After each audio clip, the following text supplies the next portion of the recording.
serve you.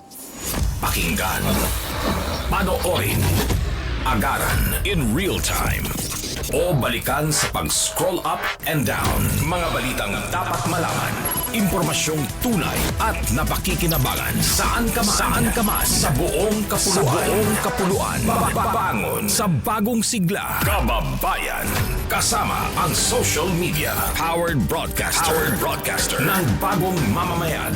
Tapat sa pag-uulat. Ito po ang Presidential Broadcast Service. Sa Kalbayog, Radyo Pilipinas, 882 AM. Radyo Pilipinas. Radyo Publiko. Radyo Pilipinas. Radyo Publiko.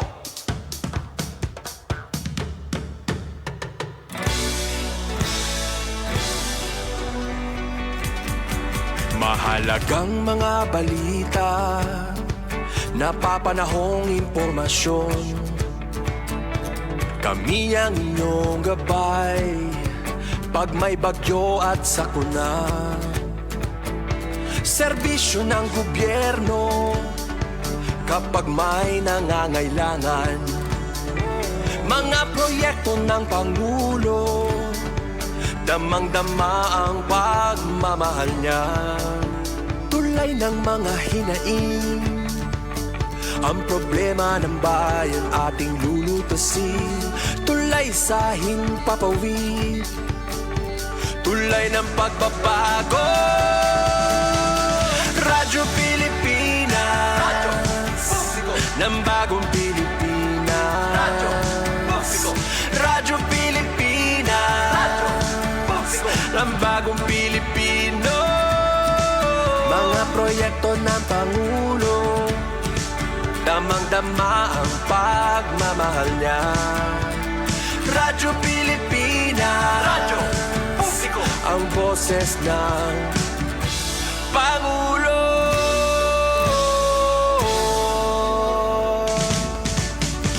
Karamay niyo kami, kahit malayo man kami nakakarating.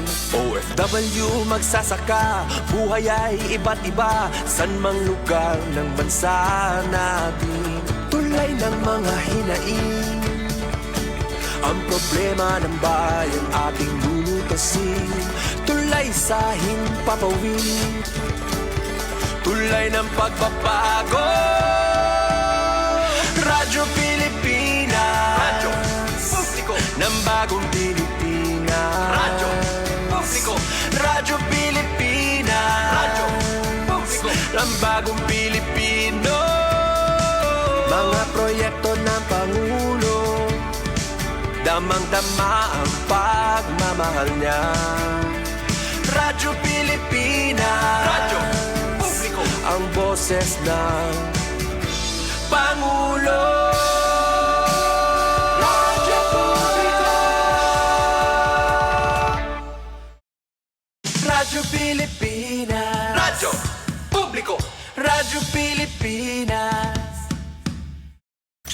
Sa patuloy na pag-aati ng balita at pagbibigay serbisyo publiko, kinilala ng prestiyosong Asia Pacific Broadcasting Plus Awards 2025 ang galing at dedigasyon ng Radyo Pilipinas. Patunay ito ng tapat na paghatid ng serbisyo sa mga Pilipino, maparadyo, TV at maging sa makabagong paraan ng paghahatid ng balita sa mundo ng social media. Sa pangunguna ni Presidential Broadcast Service Director Dindo Amparo, kasama ang lahat ng kawani ng Radyo Pilipinas. Inaalay namin ang pagkilalang ito sa bawat Pilipinong aming pinaglilingkuran. Radyo Pilipinas, Radyo Publiko. Sa pagkilala sa mahalagang papel na ginagampanan ng mga magsasaka sa pagkakaroon ng sapat na pagkain sa bansa, sinimulan ng Department of Agriculture ang pagbuo ng Farm and Fisheries Clustering and Consolidation Program o F2C2 sa pagsasama-sama at pagbubuklod-buklod ng mga magsasaka at mangingisda na nagkakalapit at nagkakatulad ang produksyon tutulungan sila ng F2C2 na matukoy ang kanilang mga pangangailangan, mapabuti ang kanilang produktibidad, makamit ang economies of scale, at gawing negosyo ang kanilang mga aktibidad sa agrikultura at pangisdaan. Para sa iba pang impormasyon, bumisita sa opisina ng DA8 F2C2 Regional Secretariat, Canhurao Hill, Tacloban City. Isang paalala mula sa Department of Agriculture, Regional Field Office 8 at ng himpilang ito. Usapang Agrikultura, ang inyong source of daily agri-news. Talakayang siksik sa kaalaman, hatid ay impormasyon mula sa pamahalaan, pagpapayaman sa ating mga likas na yaman para mas mapaunlad pa ang isa sa mga paunahing kabuhayan sa ating bayan. Usapang Agrikultura, dito lang sa Radyo Pilipinas.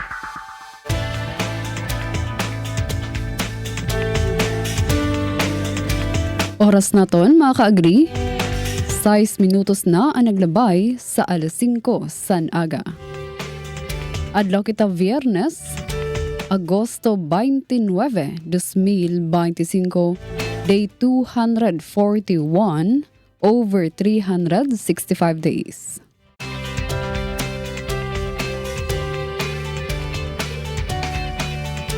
Maupay nga aga sa aton nga tanan. Maupay nga aga sa aton mga kabarangay, mga parauma, mga parapangisda. Siyempre sa aton mga suki ng mga namamati nagsusubaybay dinhi sa aton programa Usapang Agrikultura. Ini ang programa nga nagdadara sa iyusan mga istorya, updates, mga impormasyon ug inspirasyon para sa aton mga may kasing-kasing sa agrikultura. Siyempre, nagpapadayon na aton misyon sa bulig sa Department of Agriculture ngan Presidential Broadcast Service.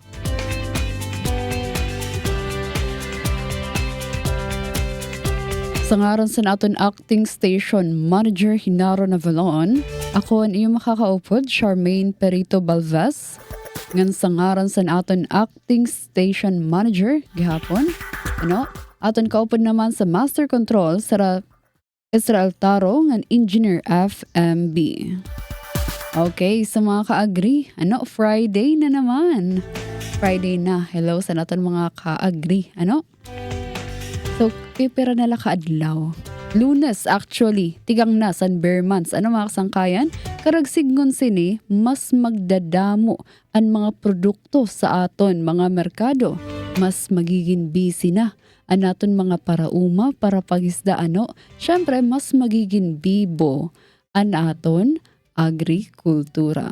So, sa mga kasangkayan natin ayaw hindi ka makaturog, yan ang aga. Upda kami niyo dinhi sa atong programa kasi gahatag na namon sa inyo ang pinakabag-o na naman ng mga impormasyon o updates na makakabulig sa aton pag-uma. So by the way mga kasangkayan, kung kamo inagaampo nga makabarato san mga paralito sa merkado sugad san mga utanon o prutas ay adi sakto ini nga programa, yan ang oras. Kasi maghatag kita sin price monitoring update tikang dida sa merkado sa Maasin City, Southern Leyte. Syempre maghatag kita updates sa Saad Program Phase 2. So at least kita magdiretso sa naton tupiko para yan ang adlaw. Ato na ni pamatian ang jingle nga ginpreparar sa Department of Agriculture ani at kita.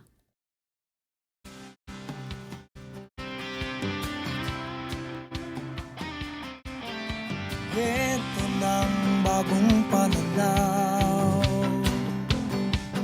sa produksyon, malakas ang kooperasyon. Katuwang ng mga magsasaka, pamahalaan at pribadong sektor. Dadagdagan ang kaalaman sa kabuhayan. Sa negosyo, pahuhusayin ang kakayahan. Angkop at bagong teknolohiya, subsidyo, patubig at infrastruktura.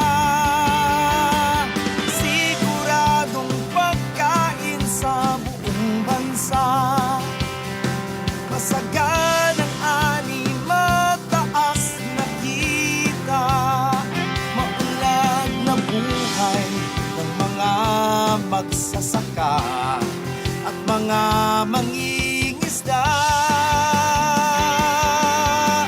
Siguradong pagkain sa buong bansa.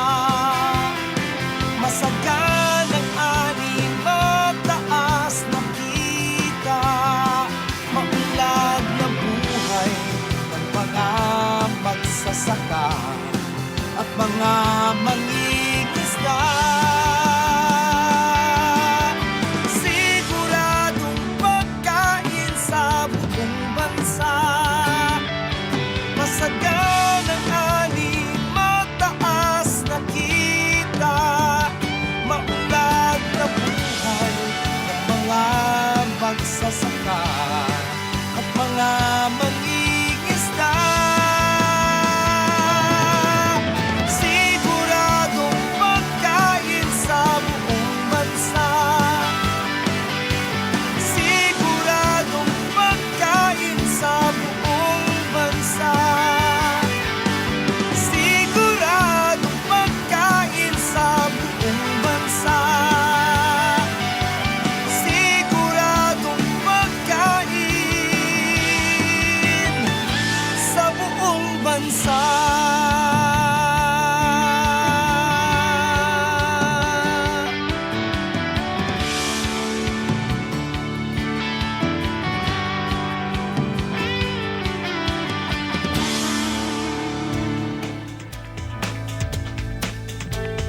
Oras naton mga kasangkayan, 11 minutos na ang naglabay sa alas 5 san aga. Kita mabalik ka humanlasan pipera ng mga pahibaro. News and current affairs. Top stories of the day. Business, sports, music, and entertainment. Dadalhin sa inyo ng mas pinaganda, mas pinalawak, mas pinalakas. Radyo Pilipinas. Radyo Pilipinas Calbayo. DYOG 882 AM. Na po natin ang zero balance billing. Libre po. Ibig sabihin, ang serbisyo sa basic accommodation sa ating mga DOH na ospital, wala nang babayaran ang pasyente. Po, ang dami pong challenge, hindi po namin alam kung saan namin kukunin, ganon, nag-iisip kung paano namin mababayaran. Siyempre po, masayang-masaya, super saya po dahil na zero billing po kami. Opo, malaking ano po talaga, malaking tulong po. Mabilis lang din po.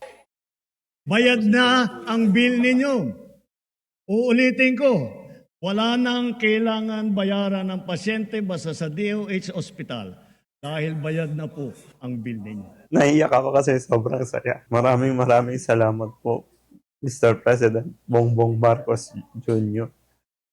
Hindi kami nagkamali ng taong ihinalal.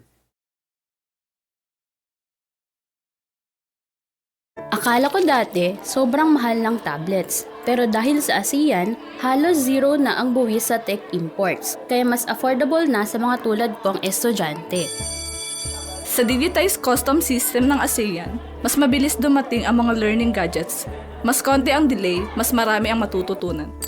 Mas madali na mag-source ng parts at accessories ngayon. Dahil sa trade agreements ng ASEAN, mas mabilis ang cross-border shipping at mas mura ang gastos. Dahil sa mas malawak na internet sa ASEAN, kahit sa probinsya nakakabili na kami ng tech online. At maraming ASEAN-made products na good quality. Abot kaya pa. ASEAN supports local innovation. Meron tayong mga hubs na tumutulong sa mga inventors at startups gaya ko para protektahan ang ideas at gawing negosyo. Hindi ako techie pero ngayon marunong na ako magbayad at tumanggap ng QR gamit ang phone. Dahil sa ASEAN, mas accessible ang technology kahit sa maliliit na negosyo. Dahil sa digital trade provisions ng ASEAN, mas maraming tech brands online. Nakaka-order ako ng gadgets at accessories na dati ay imported lang. Ngayon, mas mura at legal. Dahil sa ASEAN, mas abot kaya ang tech, mas mabilis ang access, at mas maraming oportunidad para sa lahat. Innovation across borders para sa bawat Pilipino.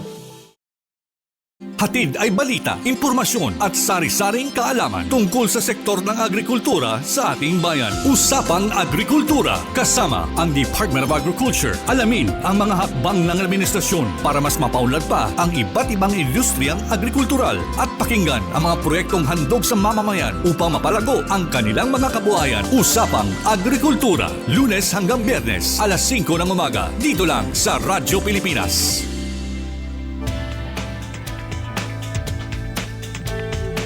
Oras naton mga ka-agri, 15 minutos na ang naglabay sa alas 5 sa aga. Sa mga ka-agri, aton pakiana, nano ba aton bubuhaton para mahibaro kung patas ba o sakto ang presyo sa aton mga merkado. Kasi syempre mga ka-agri, ang presyo sa mga utanon, mga prutas, karne, isda, dili la ini para sa mga mamaralit nga karuyag makabarato, kundi para liwat sa mga parauma, mga para pangisda nga magbabaligya nga karuyag sin makatarungan liwat nga presyo. So mao ito na nasasanggin babantayan sa Department of Agriculture, pinaagi sa niragin bubuhat nga price monitoring. So direlay ni basta pag-record sa mga presyo.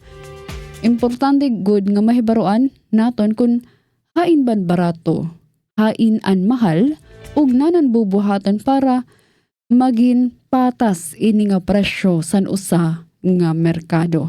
Patas para sa nga tanan, para sa mga mamaralit, ngan para sa mga nagbabaligya. Hindi leton mga kasangkayan. Inalawat nga aga, aton igahatag updates sa Saad Program Phase 2. So ang Saad Special Area for Agricultural Development mao'y nisen programa nga nagahatag livelihood assistance ug suporta sa aton mga kababayan nga aada sa marginalized nga sektor.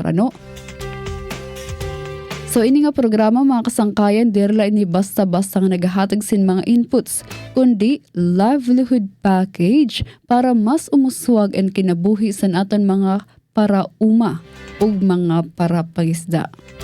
So yan ang aga mga kasangkayan, aton makakaupod aton resource person, Miss Justin May Del Oro, maghatag sa aton sin klarado nga explanation sini nga aton tupiko para yan ang adlaw.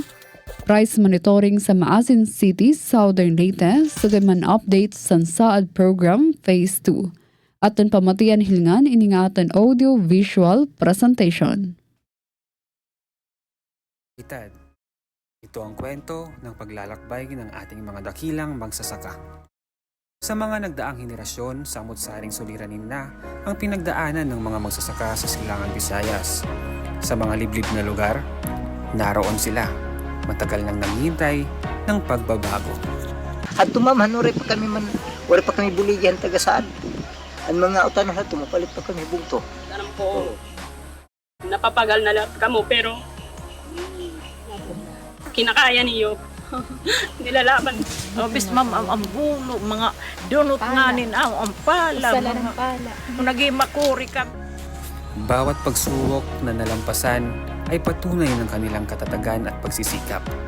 Ito ang kwento ng kanilang paglalakbay at mga hakbang tungo sa pagbangon para sa isang masaganang bagong Pilipinas. Matawag na ko nga blessing kaayo. As in, women empowerment. Kay nga bisan pa man sa ilahang age nga ingon-ana na mga tiguang na sila, dili gajud hindrance. Og labaw na nga nakahibalo na sila sa technicality sa farming, mas the more sila jud na empower. Ang among gitarget, ang expansion naman, ang pagdugang naman sa mga manok. Maray parag-uma, maray good mahatag naton ng pagkaon na syudad. Diri lang ngayon kita pwede magdugtukon or magtinambayot. Kung pwede pa ngayon kita mag-uma, kay haada ang gobyerno nabuligid parag-uma. Nagbigay ito ng daan upang mas palawakin ang kanilang kaalaman sa pagsasaka. Siguruhing may sapat na pagkain ng kanilang mga tahanan at komunidad at mabigyan ng tugon ang kanilang hinaing sa kahirapan. Tungod sa saad, mauraning saad mo wala ipakyas. Tungod sa saad, agantang mga farmers na kanaa og income. ang ilang mga associations na link-on. We have also some associations that they are planning now to become cooperative. It's all because we started tungod sa SAAD. By 2028, we envision a region where SAAD beneficiaries are self-sustaining and food secure. Ang tagumpay na ito ay nagbibigay inspirasyon upang mas pagbutihin ng mga kasapi ng programa ang pagbibigay serbisyo sa ating mga magsasaka. Upang sa pagtatapos nito sa taong 2028, panatag ang lahat dahil ang bawat benepisyaryo ay maunlad at kayang-kaya na harapin ang anumang hamon ng bukas. Saan nagabay sa mga nanabuhay? Salamat. Salamat. Salamat.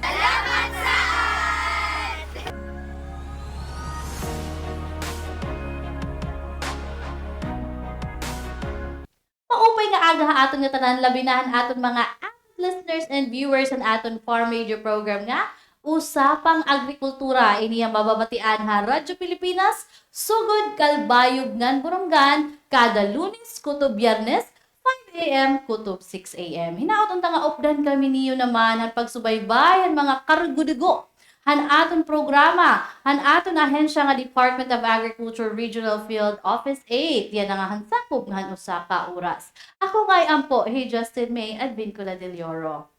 So sana kita magtika nga no aton anay greet ang aton mga kaupod na Department of Agriculture na padayon ng paghatag hin maupay nga serbisyo aton farmers and fisher folks. Unahon naton na aton Regional Executive Director, Director Andrew Rodolfo Orais. Good morning, sir.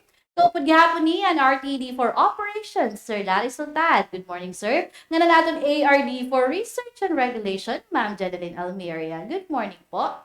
Aton gihapon ni greet and good morning ang aton mga division chiefs nga naton colleagues ang mga empleyado po ha DARFO 8. Good morning po. So gihapon na naton mga partner agencies nga naton provincial and local government units nga kaupod gihapon naton kasagabayhan paghatagin serbisyo aton farmers and fisher folks. Nga of course, good morning gihapon ang aton mga farmers and fisher folks nga nagsusubaybay hini nga programa. Inaton ta nga damot aton na baruan, ang aton mga na-inspire nga mga farmers and fisher folks, mga kabataan nga mag-engage into agriculture tungod hini nga programa. Okay? So yan na, good man. So ganun aton nababatasan igahatag namon ang bantay presyo. Kaya syempre kailangan good nga maaram kita han mga paplito na aton mga merkado. Kaya syempre yan na Friday, August 29. Imagine ito, Mother months na, di na maiha. So kailangan i-monitor talaga natin at mga presyo dito ha merkado yan na. Kaya di na maiha mga Pasko na, kabi-kabila good it handaan. Nga na, damo good yan na kailangan yung mga panakot, mga papliton. So, syempre, kaupod natin ang Agribusiness and Marketing Assistance Division, nga na natin provincial and municipal local government units, ang paghatag ini nga updates, ikang mismo ha merkado. So, ini yan nga aton bantay presyo, hindi kang ha merkadohan Maasin City ha Southern Leyte. Ikang kita aton imported commercial rice, ang aton well-milled 40 pesos ang kada kilo. Local commercial rice special, 55 pesos. Premium, 45 pesos. Well-milled, 44 pesos. Ganun, regular milled, 40 pesos. Naton yan na corn cracked yellow feed grade, 45 pesos. Naton corn grits feed grade, 46 pesos ang kada kilo. Cassava tubers, 30 pesos.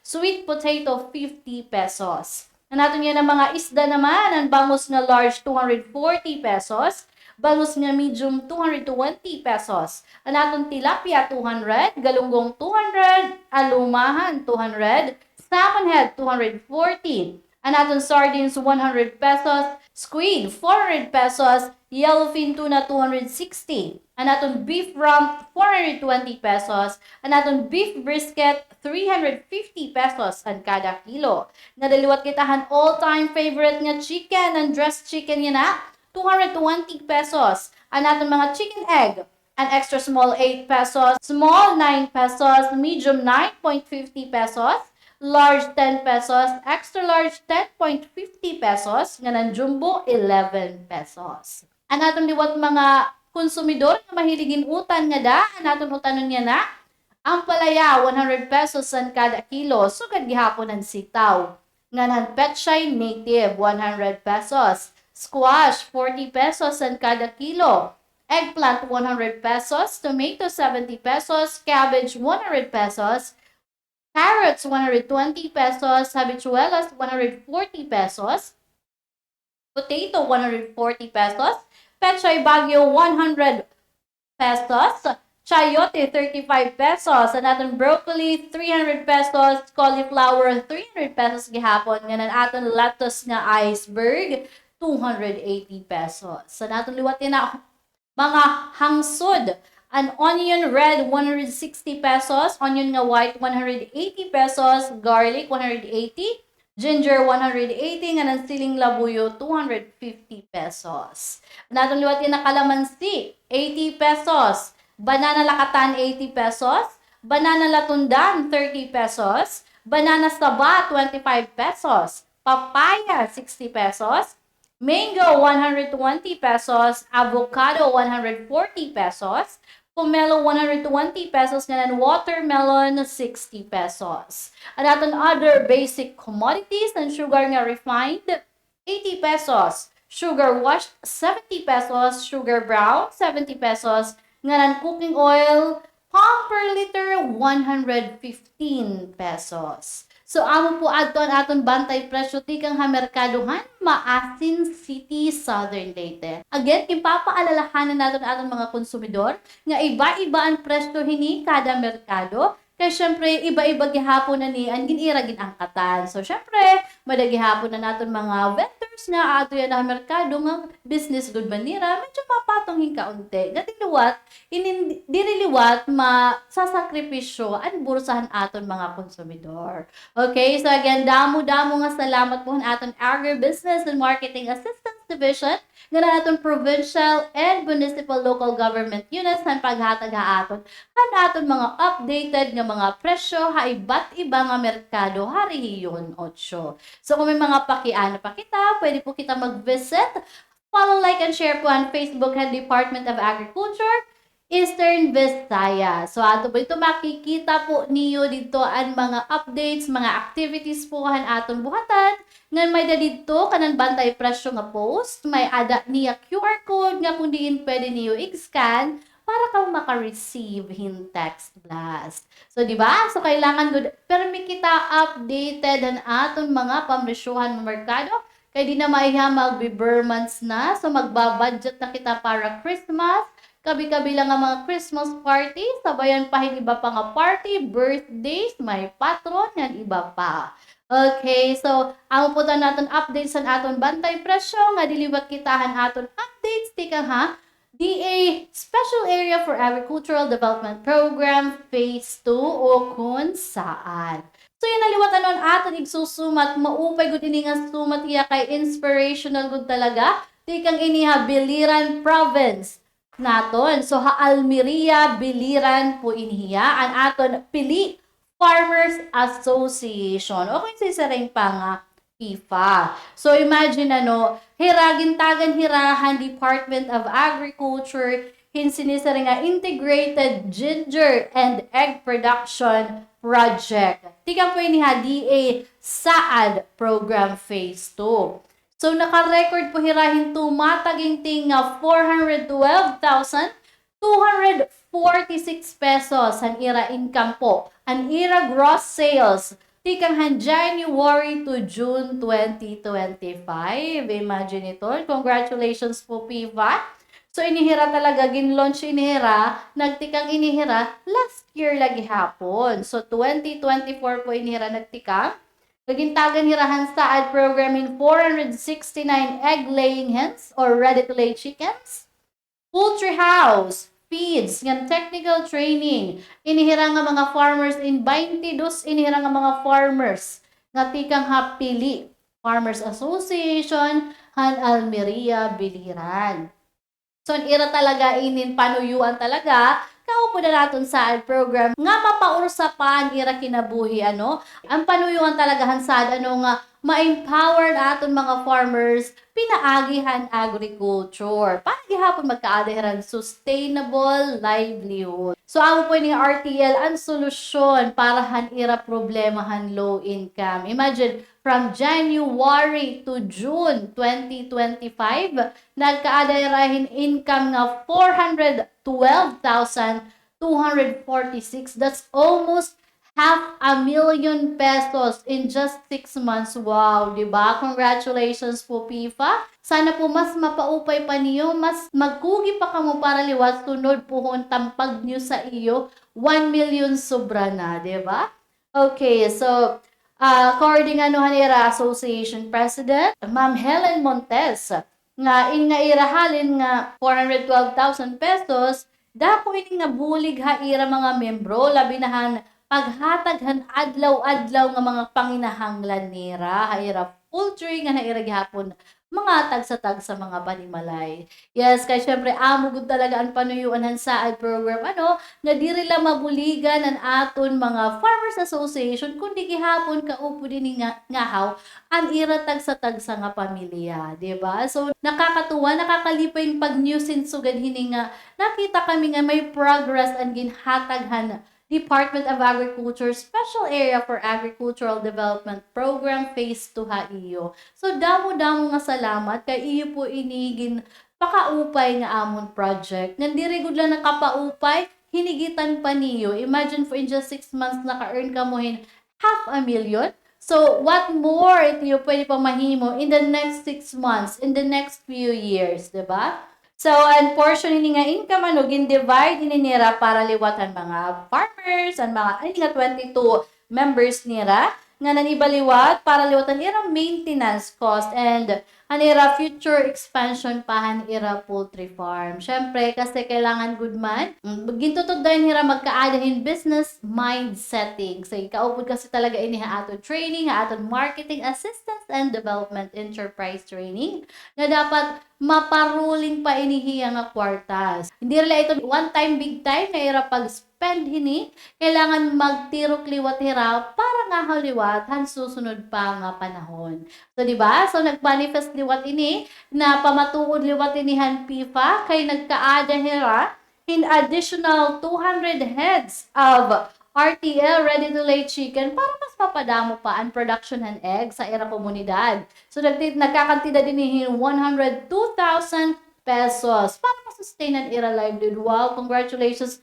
Makalilipay ko talaga itsugad hini, di ba? So nagsalin hira and an ira kita diri tanan inubos para lahan profit sharing. Nagsalin hira para liwat magkaada hirahin continuous nga mga egg enterprise sa ira lugar. Imagine it, 200 heads of RTL chicken. So kung adlaw-adlaw ni hira mabunay, di ba? 200 eggs nga pwede maipamaligya sa ira community ha barangay nira. Kaupod gihapon ang bungtuhan Almeria Biliran nga iba paliwat ng mga karating bayan. So ini nga project talagang domino effect in hiya. Nabuligan na ang mga members, ang ira mga pamilya. Kaupod gihapon ang Almeria Biliran ang ira munisipyo, kaupod gihapon na ang mga karating nga bayan. And hopefully, sunod maging region-wide na po ang EU distribution ng EU egg. So, damo-damo po nga salamat kay iyo talaga iniging pakaupay nga hinaut-unta maging inspiration ini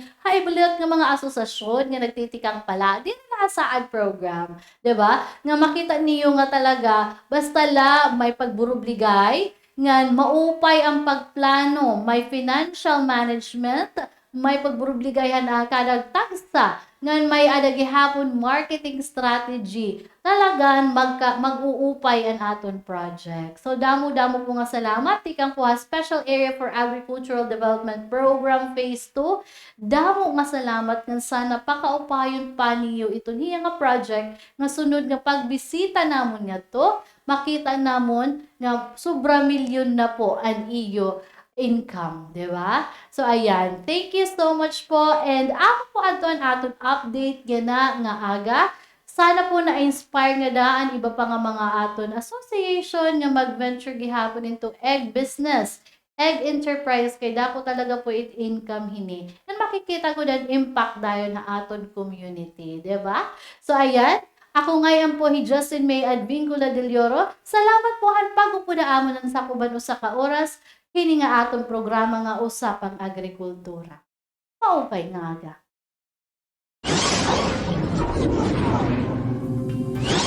Aton hibaruan ang mga pitad nga dapat buhaton kung ang babuyan gintatahapan na may ASF. Ano nga ni ang ASF? Ang ASF o African Swine Fever hinusa nga sakit hin baboy nga nakakatapon haig ka si baboy. Diri hatawo. Pero posible ang tawo ay makadara haiba nga lugar. Paano naton masasabtan nga may ada ASF ano sa nga baboy? Amoy ni hiyaan aton mga sintomas para masabtan nga may ada ASF ano sa nga baboy.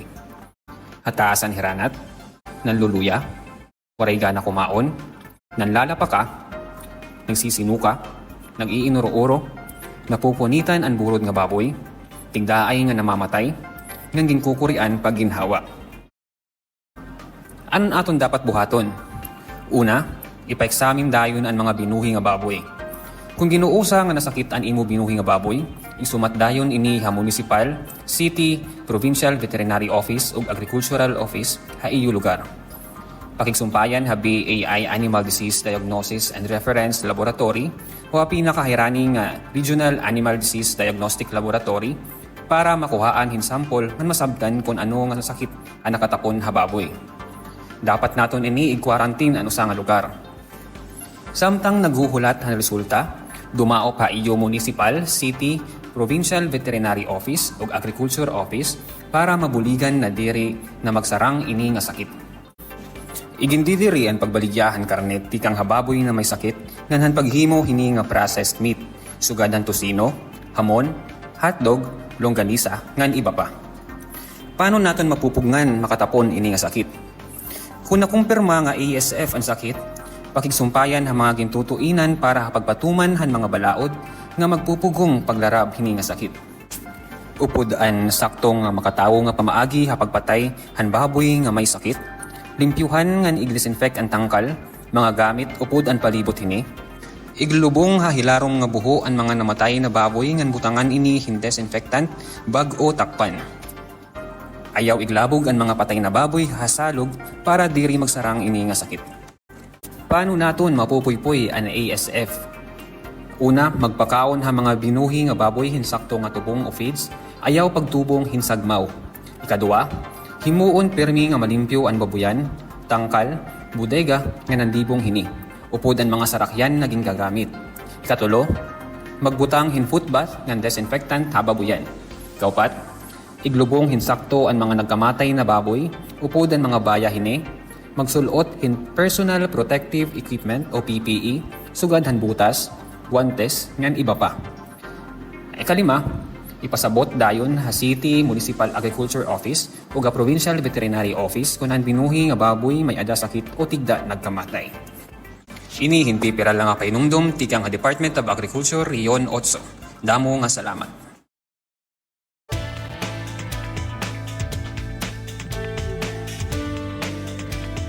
Aton oras mga ka-agree.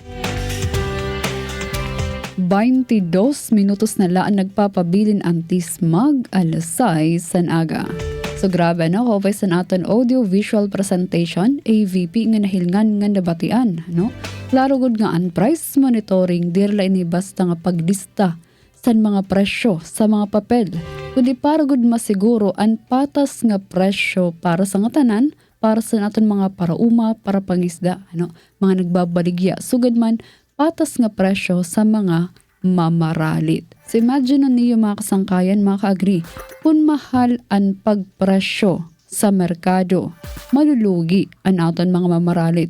Kung sobra naman nga kabarato ug waray monitoring sa mga presyo, ato naman mga nagbabaligya ang malulugi. So balanse good ang pinaka-importante nga bantayan, ano?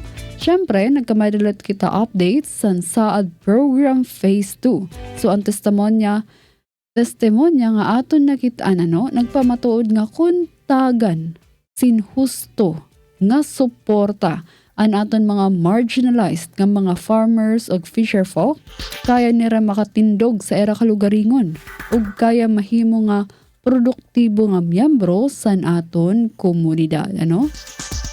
Damo palot mga plano ug proyekto ang DA pinaagi san saad program ug ini makahatag liwat san dugang nga kusog para sa aton mga local food production ug poverty reduction di ba mga ka-agree? Kaupay nga mahibaro kita nga may ada kita gobyerno nga nabulig san aton mga kababayan nga mga parauma ug para paisda para umusuwag an ira panginabuhi.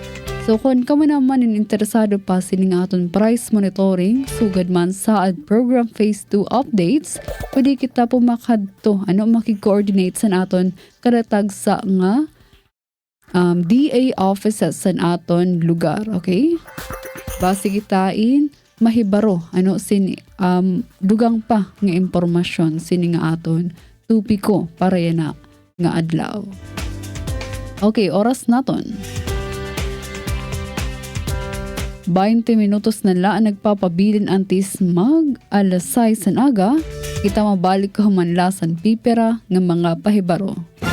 News and current affairs, top stories of the day, business, sports, music, and entertainment. Dadalhin sa inyo ng mas pinaganda, mas pinalawak, mas pinalakas. Radyo Pilipinas. Radyo Pilipinas Kalbayo, DYOG 882 AM. Garantisadong solusyon at aksyon ang handog sa iyo ng bagong Pilipinas Presidential Action Center. Sundin lang ang mga sumusunod para makakuha ng appointment. Para sa wala pang eGov PH app account, panoorin ang video para malaman kung paano gumawa ng account. Kung meron ng account sa eGov PH app, mag-login dito. Saka hanapin ang online registration tab para sa bagong Pilipinas Presidential Action Center. Pindutin ito para makita ang available na government services. Piliin ang serbisyo na iyong kailangan mula sa listahan. I-upload ang requirements ng serbisyong kailangan mo. Pumili ng petsa at oras kung kailan nais pumunta sa bagong Pilipinas Presidential Action Center. I-submit na ang iyong application at bigyan ng pagkakataon na ma-review ang iyong isinumiting requirements. Hintayin ang QR code para sa kumpirmasyon ng iyong schedule. Makakatanggap ka ng text message para malaman kung naaprubahan ito. Sakaling hindi ito maaprubahan, makakatanggap ka rin ng text message para ipaalam ang kulang na requirements sa kasubukang mag-register ulit. Kung nakatanggap na ng kumpirmasyon, maaari nang pumunta sa bagong Pilipinas Presidential Action Center sa napiling schedule, dala ang QR code at ang mga isinumiting requirements. Huwag kalimutang dumating sa itinakdang araw at oras ng iyong appointment. Pinapaalala rin na siguruhing may kumpirmadong schedule bago pumunta sa bagong Pilipinas Presidential Action Center para maiwasang magpabalik-balik. Simple at user-friendly ang pagpapa-appointment dito. Kaya wag nang mangamba dahil sa bagong Pilipinas Presidential Action Center, tulong ay abot kamay na. Hindi na lang sa sariling bayan na ipapamalas ang talento ng Pilipino. Dahil sa ASEAN, umaabot na sa iba't ibang panig ng rehiyon ang sining natin, kinikilala, pinapakinggan at hinahangaan.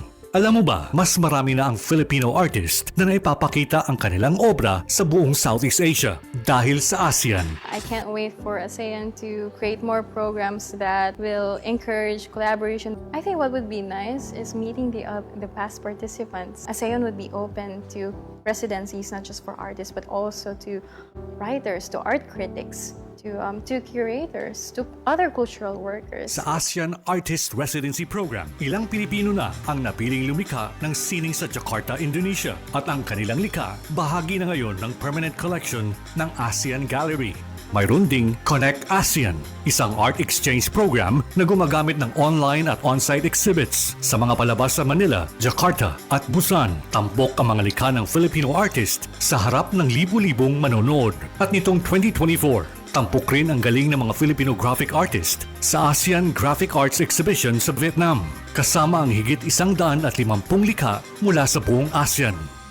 Pero higit pa sa pagpapamalas ng husay sa sining ang layunin ng ASEAN. Sa pamamagitan nito, nabubuo ang palitan ng kultura at ideya sa pagitan ng mga artist mula sa iba't ibang bansa. Mula rito'y sumisibol ang koneksyon, pagkakaibigan at mga obrang mas makabago, mas makulay at mas makahulugan. Dahil sa ASEAN, Ang sining ng Pilipino ay hindi na lang para sa lokal na eksena. Ngayon, may entabladong regional, mas malawak, mas makulay, at mas kinikilala. Mayamang agrikultura, samahan pa ng pagbabayanihan. Ito na ang Bagong Pilipinas. Usapang Agrikultura.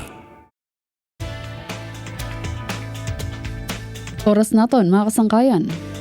15 minutos na la ang nagpapabilin antis mag alas 6 sa naga. And para sa mga updates nga aton andam pa rin ang adlaw, siyahan, NFA, National Food Authority, planoig auction ang 60,000 metric tons nga aged rice stocks. Ang NFA nag-aandam na auction ang haros 60,000 metric tons and aged rice stocks. Yan ang masunod nga bulan sa Setyembre kuto bulan Oktubre. So bakit daw? Simple lang mga kasangkayan, mga ka-agree. Para malikyanan pagkarubat san bugas, makahatag sin bastante nga supply, o syempre para magkamayad espasyo ang mga bodega san NFA para makapalit san bag-o nga harvest tikang sa naton mga lokal nga parauma. Sigon kan Agriculture Secretary Francisco Chu Laurel Jr. nga mao siya ang chair sa NFA Council, inian baton sa direktiba ni Presidente Ferdinand R. Marcos Jr. nga suspendihon anay ang rice imports sa sulod sa duha ka bulan tinikangan Setyembre 1 para naman maghitaas ang presyo sa mga humay yan na nga harvest season. Saring paniya nga pinaagi sila nga pitad, tulo ang magiging benepisyo. Una, malilikyan ang shortage sa supply. Ikaduha, makakapalit kita sa humay tikang sa mga lokal nga parauma. Nga nikatulo, malilikyan ang pagkarubat sini nga mga aged rice stocks. May ada na edad nga bugas. Pero anay mga kasangkayan, antes ang public auction, syempre, mauuna matatagan ang gobyerno. So, ang mga relief agencies, ang una makakapalit sa mga stocks, kutob Oktubre, no? Tinigangan niya na Setyembre, bas ini kan NFA Administrator Larry Lacson. So, ang presyo, syempre, may ada graduated pricing scheme. Depende sa kaihaan sa pag-imbak. So, tikang 27 pesos and 96 centavos, kutob 25 pesos and 1 centavo kada kilo. So, hinumdumon natin mga ka-agree, aged rice. May ada edad nga bugas, ang tawag kun lagpas na tulo ka bulan ini, tikang san milling date. Okay? So sa pagkaya may 450,000 metric tons nga buffer stock ang NFA, sapat ini para sa 12 kaadlaw nga national demand in kaso magkamayada emerhensya. Ani go-auction nga 60,000 metric tons katumbas san masobra 1.2 milyon kasako san bugas o haros 13% san kabugusan nga buffer stock. So mga kasangkayan, mga ka-agree, plano untay auction liwat an humay pero ginkan sila tungod sa bagsak an market price. Sigon kan acting NFA manager Roy Ontiveros. Syempre, yan ang tiharani na an harvest season. Target sa NFA ang balanseng market stability, warehouse efficiency ug suporta sa aton mga parauma. Usapang Agrikultura. Usapang Agrikultura. Dito sa Radyo Pilipinas.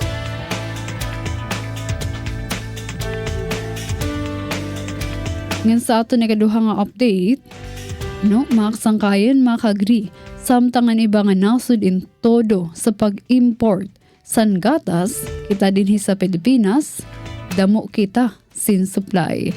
Ang National Food Authority nagpahayag nga umabot na sa 18.16 milyon ka litro ang milk production sa second quarter sa tuig 2025. Karag singon sini 11.4% nga paghitaas kumpara sa naglabay nga tuig 2024. So dirla iton mga kasangkayan, mas umuswag liwat o nagdamo ang mga alaga ang herd, as in nagdamo ang mga baka, kambing, ngan karabaw, nga nagahatag sin gatas. Umabot na daw sa 166,411 heads nationwide tungod sa grabe nga suporta tikang sa NDA ug mga dairy farmers. Siring pa ni NDA Administrator Attorney Marcos Andaya nga unsteady nga paghitaas sa output sa milk ug sugad man dairy herd nagpapakita nga epektibo ang mga programa sa gobyerno. Mas damo liwat nga mga oportunidad para sa mga parauma ug mas damo nga presko nga gatas para sa mga pamilya nga Pilipino. Kung sadto, imported nga bugas an permi nga ginpipili sa mga tao, yan na may naliwat panlaban ang ating lokal nga produksyon san gatas. Usapang Agrikultura. Usapang Agrikultura. Dito sa Radyo Pilipinas. Sa aton oras, nga 10 minutos na laan nagpapabilin antis mag alas 6 sa naga. Hatag naman kita sin updates ang kamutangan sa aton panahon pinaagi kan Lori de la Cruz Galicia, weather specialist tikang sa DOST Pag-asa Sentral.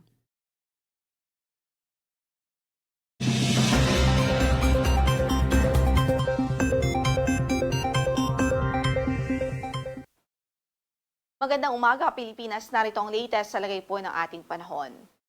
Magiging maulan pa rin sa malaking bahagi ng bansa dahil sa trafo extension ng bagyo na nasa labas ng ating area of responsibility. Ito po yung tropical depression na dating si Bagyong Jacinto na kahapon ay lumabas din ho ng ating area of responsibility. Gayunpaman, kahit nasa labas na po ito, yung kanyang trough o yung buntot ay nagdudulot pa rin ng pagulan sa ilang bahagi ng northern at central Luzon. Meanwhile, yung southwest monsoon o habagat ay patuloy ding nakakaapekto sa bansa sa kanlurang bahagi ng Luzon, sa Visayas at Mindanao at nagdudulot pa rin ito ng significant na mga pagulan sa kanlurang bahagi ng Katimugang Luzon sa halos buong Visayas at northern portion ng Mindanao. Itong tropical depression po pala, for our information, ang kanyang location as of 3 a.m. analysis ay nasa 650 kilometers kanluran ng Iba, Zambales. Taglay ang lakas ng hangin umaabot sa 55 kilometers per hour near the center at gustiness po na 70 kilometers per hour.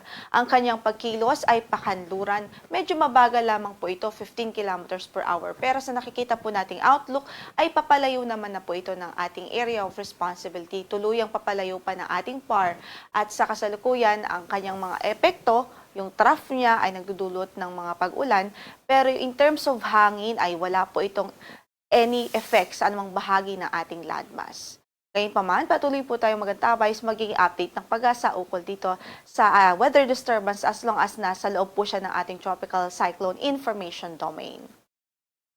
Samantala, in effect pa rin ang weather advisory natin sa ilang lalawigan tulad dito sa Palawan at Occidental Mindoro, kung saan ay inaasahan po natin ng 50 to 100 millimeters of rainfall within today po yan. So possible pa rin yung mga localized flooding dahil sa mga pag-ulan na dulot ng habagat o southwest monsoon. By tomorrow ay pwede pa rin makaranas ng 50 to 100 millimeters of rains ang Palawan Province, dulot pa rin ho ng habagat. Kaya't ingat pa rin ang ating abiso sa ating mga kababayan. Hindi pa rin ho pwede maging kampante dahil yung mga pagulan na ito ay nagdudulot pa rin ng mga banta ng pagbaha. Kahit na yung mga pagguho ng lupa o landslide sa mga mountainous areas. Samantala, para sa pagtaya ng ating panahon sa araw na ito, asahan pa rin natin ang maulap na papawirin at matas na tsansa ng mga pagulan sa Ilocos Region, sa Cordillera Administrative Region, maging dito po sa Nueva Vizcaya, Quirino at buong Central Luzon dahil nga po sa trough o buntot ng tropical depression na nasa labas ng ating area of responsibility. At samantala, dito naman sa Occidental Mindoro, maging dito sa Palawan Province, asahan din natin ang maulap na mapapawirin at halos tuloy-tuloy pa rin ang mga pag-ulan dahil sa habagat naman. Sa Metro Manila at natitirang bahagi ng Luzon, bahagyang maulap hanggang sa maulap ang papawiring natin sa araw na ito at nariyan pa rin ang tsansa ng mga localized thunderstorms, especially sa hapon at gabi. So sama ng lakad natin ngayon or sa araw na ito, huwag kong kalimutang magdala ng mga pananggalang sa ulan. Para sa ating temperatura sa Metro Manila mula 25 hanggang sa 32 degrees Celsius, gayon din sa Tuguegarao City, 25 to 31 degrees Celsius naman, sa Lawag City, 17 to 23 degrees Celsius naman ho sa Baguio, habang 23 to 31 degrees Celsius sa Tagaytay at 24 to 32 degrees Celsius naman ho sa Legazpi City. Samantala para sa pagtayo ng ating panahon sa Kabisayaan, asahan nga natin maulap pa rin ang papawiring doon at may tsansa pa rin ng mga pag-ulan dahil po sa habagat o southwest monsoon. Kasama dyan yung na-mention ko kanina lamang ay ang Palawan kung saan makakaranas pa rin ng maulap na papawirin at mga kalat-kalat na pag-ulan at pagkidlat pagkulog maging dito sa Occidental Mindoro. Kasama po ang Zamboanga Peninsula at ang Dinagat Islands. So epekto po yan ng habagat o southwest monsoon. The rest of Mindanao, generally ay bahagyang maulap hanggang sa maulap ang papawirin at may tsansa pa rin ng mga localized thunderstorms dahil po sa southwest monsoon. Para naman sa pagtayo ng ating temperatura sa Metro Cebu from 25 to 30 degrees Celsius ang magiging agwat ng temperatura. Gayon din ho sa Iloilo City, 25 to 31 naman sa Tacloban, 24 to 30 sa Puerto Princesa City, 25 to 29 degrees Celsius sa Kalayaan Islands. Sa Zamboanga po ay 24 to 31 degrees Celsius at maging sa Cagayan de Oro naman ay 23 to 31 degrees Celsius at sa Davao ay 25 to 32 degrees Celsius ang magiging agwat ng temperatura. Wala rin po tayong gale warning ngayon sa anumang bahagi ng ating mga baybaying dagat, pero ingat pa rin sa ating mga mandaragat, especially po dito sa Northern Luzon kung saan ay inaasahan natin ng moderate o katamtaman na pag-alo ng kondisyon ng karagatan. Samantala, ang sunrise natin for today is 5:44 in the morning at lulubog ang araw mamaya sa ganap na alas 6:10 ng hapon. Ito po si Lori de la Cruz Galicia. Magandang araw po.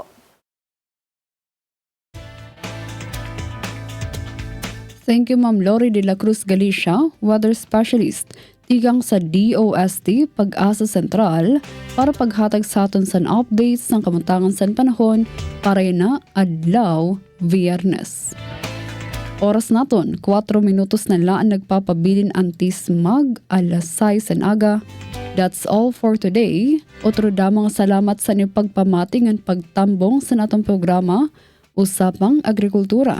Shout out mo pa nga aga sa mga nagkikita na sa aton programa live.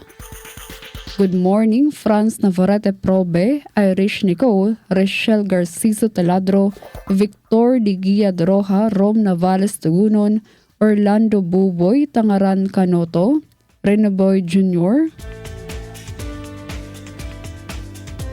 ang sa tanan nga mga nagsusubaybayan na sa naton live sa Facebook ug YouTube Radyo Pilipinas Kalbayog, mga namamati sa aton mga radyo 882 kHz AM dial.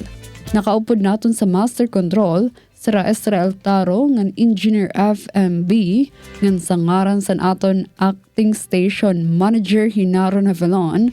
Ako liwatan iyo nakaupod Charmaine Perito Balvez. Day 241 over 365 days. Happy weekend. Usapang Agrikultura, ang inyong source of daily agri-news. Talakayang siksik sa kaalaman. Hatid ay impormasyon mula sa pamahalaan. Pagpapayaman sa ating mga likas na yaman para mas mapaunlad pa ang isa sa mga paunahing kabuhayan sa ating bayan. Usapang Agrikultura, dito lang sa Radyo Pilipinas.